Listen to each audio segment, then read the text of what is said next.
Well, let's see. We've got a guest on. It's Grant Harrold. He's former Royal Butler, and you can find him at the royalbutler.co.uk. Welcome to the show, Grant. Good evening. Hello, Grant. Hello, how are you? Lovely to speak to you again. Yeah, Good to speak to you, Grant. So, well, first of all, I'm intrigued. Tell us about your butlering days. Who were you a butler to? I was a butler for the household of the Prince of Wales and the Duchess of Cornwall, which saw me looking after most of the family. Everybody from Her Majesty the Queen to obviously the Prince and the Duchess to Princes William and Harry, or Henry. So it was a fascinating and fun job and a dream come true for me. And so I don't need to ask you whether you think that this is money well spent, but I suppose a lot of people might be thinking, well, does everything have to be so expensive? I mean, you can understand. It's great. I was listening to all the kind of facts and figures, and the way you explained it, you should be the spokesperson. Beautifully done. I mean, that kind of sums it all up. And there is people that don't understand. And in fairness, if you don't understand, you might think, what is it we're paying for? What do you get? Now, I've been lucky enough to have travelled with them. I've obviously gone to different places, and I've seen them when they actually do the work that they do. And of course, we all get to see it in the media, we see it in television, but when you're actually with them and you see what it means to people, whether it's a hospice, a hospital, whether it's cutting a ribbon, wherever, the reaction, the pride, the way it kind of pulls people together is extraordinary. And I remember being in Wales a couple of years ago, with the Prince and the Queen were coming into Wales, and I remember kind of waiting with a couple of people that didn't know the Queen and the Prince were on the train, and as soon as they knew they were on the train, they were so excited, I can't tell you. It gave me, I got excited, and I worked for them. So the fact that they have this kind of effect on people is priceless, if I can say that. Grant, did you spend any time at all in Buckingham Palace? I have been in Buckingham Palace. I've got lost in Buckingham Palace.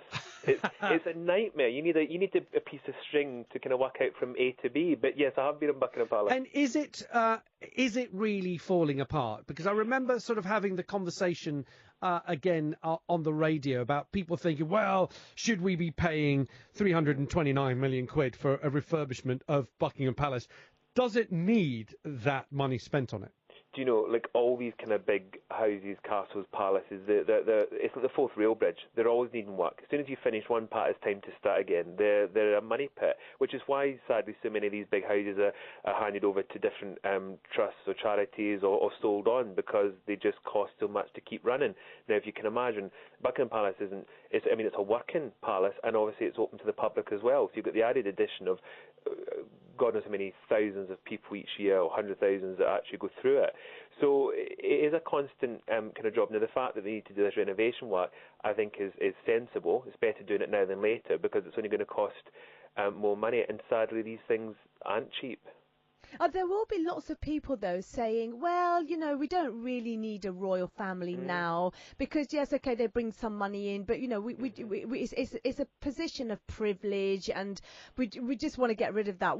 I mean, obviously you're not going to agree with that, but what's your argument when you hear people say that? Well, I mean, what's the opposite is obviously, if we went republic and you had a president and, of course, other countries it works absolutely beautifully for them and other countries maybe disagree. We're lucky that we've had the same head of state, the Queen, for many decades. I mean, I think whether you love the royal family or even if you're maybe not a fan of the royal family, I think everybody respects and admires the Queen, and they're fair. They're always there. You know it's not going to change.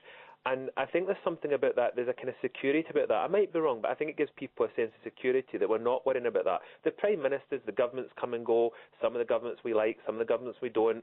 Personal choices. With the monarchy, it's always there, and hopefully always will be there. And I understand what you're saying about some of it. Of course, it's got a lot of traditions and protocol and etiquette of the past. But that's what's wonderful, that's what gets so many people come to this country to just go and to stand outside Buckingham Palace. It is extraordinary. It still amazes me whenever I'm in London and you see all the crowds, just wanting to kind of catch a glimpse of somebody or just watching the changing of the guard. And the fact that, as you've mentioned, it generates, 500 kind of million is huge amounts of money that it's bringing in. And if we didn't have that, what would happen to all of that? Would that then stop? And it just seems like, with the young royals, our interest in the royals seems to be getting more intense rather than actually dying away. It really has, because I mean, one of the things I've done since leaving is I'm very privileged that I get to kind of do commentary on the royal family from time to time, and I've noticed that it's increased a lot in the last couple of years because more people are interested in the younger royals, and the younger royals are also shown a very kind of modern royal family. We've got the Queen, who's got the kind of wonderful tradition of, obviously, you know, at her age, she's seen many changes within the family, and we've even kind of seen her humour recently, which has been wonderful. Kind of getting to see that little kind of, as I call it, the glint in her eye, which I loved. You know, I was lucky enough to see that. And now we're seeing the younger royals actually, for example, hugging people, you know, kind of showing that they're like everybody else, and they don't kind of judge people. Or and obviously with this wonderful wedding we've just had, has broke down so many different other barriers, and it's all part of a modern royal family. It's fantastic, and it's opening up to a younger audience.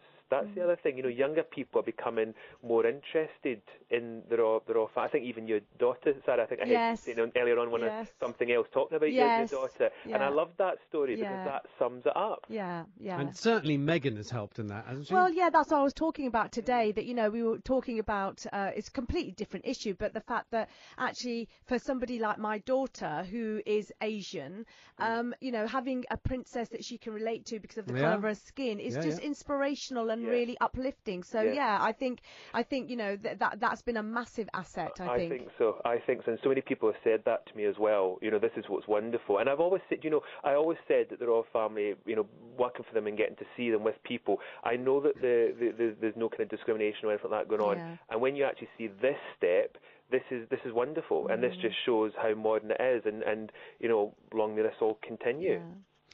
Grant, thank you very much for Grant. joining us. Always lovely talking to you. Grant Harrold, former Royal Butler, and you can find him at theroyalbutler.co.uk.